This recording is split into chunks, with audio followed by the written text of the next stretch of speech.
New book, Behind the Yoy, explores the life of Myron Cope beyond the football field. Anchor Shannon Perrine talked with the authors, and one of them is Elizabeth Cope, his daughter. Shannon? That's right. This is really interesting. I can't wait for this book to come out. Behind the Yoy, right? So his daughter, Myron Cope's daughter, helped write this book along with author Dan Joseph. We spoke with both of them recently, and we did that right here in this studio, which is a very meaningful piece of Pittsburgh real estate. What is the textile that rises from the copriscope?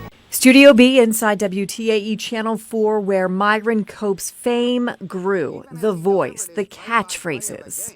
Just the consummate performer and just the heart and soul of Pittsburgh and Pittsburgh sports. And we're sitting in the room where he used to broadcast on Channel 4. I know, that's strange. Isn't it? Yeah. I mean, it's like another life. It's very interesting. I was excited when Dan asked me to write a few chapters. That's why, you know, we hooked up.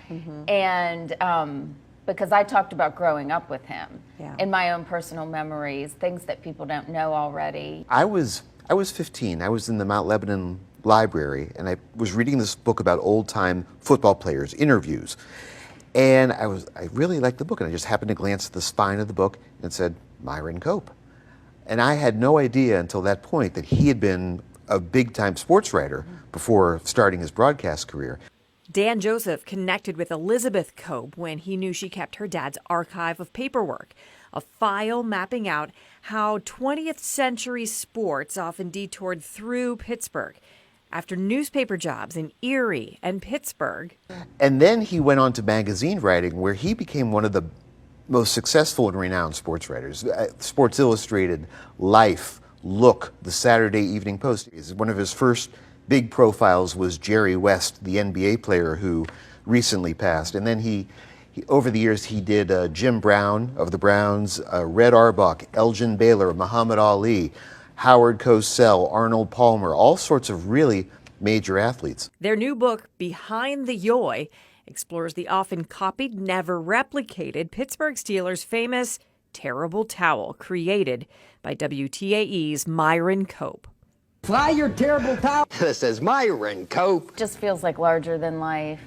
It's weird, and I feel kind of in awe that I'm connected to it. But I think back to, like, it makes me think of my childhood and stuff, and more personal memories, like flying a kite with my dad. Dan Joseph explores Cope's challenges, too. His given name, Myron Kopelman. They wanted a less Jewish-sounding name. And Cope with a C looked less Jewish than Kopelman with a K.